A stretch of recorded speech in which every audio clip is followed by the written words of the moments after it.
tuan-tuan. Ini adalah Kosongnya.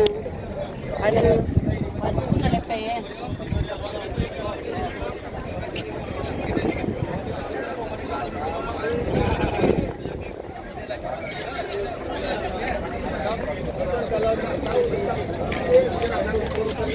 Tuan-tuan perlu buka dalam YouTube.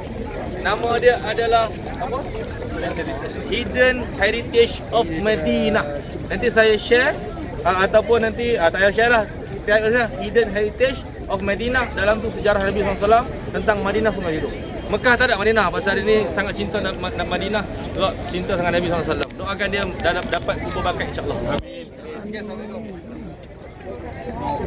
Amin insyaAllah. Jom. Baik, sekarang kubur sini kita melawan tengok dalam tu. Ada petak dalam tu, tengok petak dalam tu. Okey, tengok petak dalam tu. Tengok petak dalam tu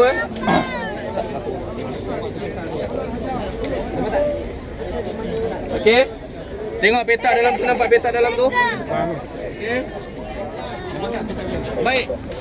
Semua kumpul, saya cakap tuan-tuan dengar Okey. Tengok dalam, tengok dalam. Tengok dalam. Yang petak dalam tu adalah makam Hamzah bin Abdul Muttalib. Dalam tu adalah makam Hamzah bin Abdul Muttalib. Baik, macam mana boleh kenal makam tu makam Hamzah? Baik, tak bulan Oktober tahun 2013. Ingat, bulan Oktober tahun 2013, Mekah Madinah dalam keadaan banjir. Bila banjir, air naik. Bila air naik, pasir-pasir semua bawa keluar dan juga semua jenazah-jenazah yang ada di dalam makam terkeluar. Bila terkeluar, bayangkan tuan-tuan, selepas 1400 tahun bila keluar, darah mengalir. Selepas 1400 tahun wafatnya seluruh syuhada, darah masih lagi mengalir. Hamzah yang mana, macam mana kenal Hamzah? Perutnya terburai keluar, nampak tangan Hamzah dalam keadaan begini. Ketika keluar saja jenazah, tangan Hamzah dalam keadaan begini, memegang perutnya. Tahulah ini adalah Hamzah, badannya besar-besar. Dan ada lagi seorang sahabat yang kita kenal, yang keluar jenazah yang mereka tahu ini jenazah sahabat, iaitu nama dia adalah Abdullah ibn Jahsy. Abdullah ibn Jahsy ni, saya nak cerita, dia wafat ketika mana perang Uhud. Dia beritahu, dia berdoa kepada Allah, ya Allah, aku nak mati syahid dalam keadaan hidup aku terpotong dan dalam keadaan telinga aku terpotong, supaya yang terpotong ini menjadi saksi di padang mahsyar yang aku mati syahid. Ketika keluar saja jenazah yang ketika banjir, maka ada satu jenazah yang hidungnya hilang, yang telinganya hilang. Tahulah kita bahawa itu namanya adalah Abdullah ibn Jahsy. Dan ada lagi satu jenazah yang mana peristiwa sangat menyayat hati, iaitu namanya Mus'ab bin Umair. Siapa Mus'ab bin Umair ni? Mus'ab bin Umair adalah seorang anak daripada ibu yang sangat kaya raya di Mekah. Pada ketika itu, pakaiannya adalah pakaian paling mahal bagi orang muda. Minyak wangi yang paling mahal bagi seorang anak muda. Kalau lalu satu lorong, ditinggalkan lorong tersebut, orang lain lalu, mau minyak wangi, masih berada di situ. Masih berada di situ. Berhijrah kerana Nabi SAW. Satu hari Nabi sedang duduk dalam satu halaqah, sedang bercerita kepada para sahabat. Datang Mus'ab bin Umair. Bila datang Mus'ab bin Umair, Nabi tiba-tiba mengalirkan air mata. Nabi berkata, wahai Mus'ab, engkau dulu di Mekah dalam keadaan kaya raya, tapi bila engkau bersama dengan aku, hanya itulah pakaian yang engkau ada. Meninggalkan semua harta, hanya cinta kepada Nabi SAW. Ketika perang Badar, ketika perang Uhud. Dalam perang Uhud, Nabi SAW mengamanahkan panji Islam untuk dipegang oleh Mus'ab bin Umair. Panji yang ada bendera melambangkan tentera-tentera masih lagi bersedia untuk berperang. Ketika Mus'ab bin Umair sedang berperang, ketika mana dalam keadaan kelang kabut, yang saya cerita tadi kelang kabut, betul? Dalam keadaan kelang kabut, Mus'ab bin Umair memegang panji dengan tangan kanan. Tiba-tiba daripada belakang dipancung, putus tangan kanannya, gugur. Sebelum jatuh, Mus'ab bin Umair sambut dengan tangan kirinya, dipegang dengan tangan kiri. Ketika mana daripada belakang dipancung tangan kirinya, dibiarkan tangannya, tetapi diambil kembali panjinya, dipeluknya begini. Untuk apa? Nak bagi tahu Islam masih lagi berdiri, Islam masih lagi bersedia untuk berperang. Ketika mana panjinya dipegang begini, tiba-tiba daripada depan pegang seorang musuh memegang tombak yang sangat panjang dan besar, berlari sampai tertusuk dadanya dengan tombak sampai ke belakang dan gugur, terjatuh panjinya. Dan dengan pantas Nabi melihat peristiwa tersebut. Pada ketika itu Nabi kata, wahai Ali, pergi dapatkan panji tersebut, naikkan kembali panji itu. Kemudian Ali memegang panji sehinggalah peristiwanya selesai.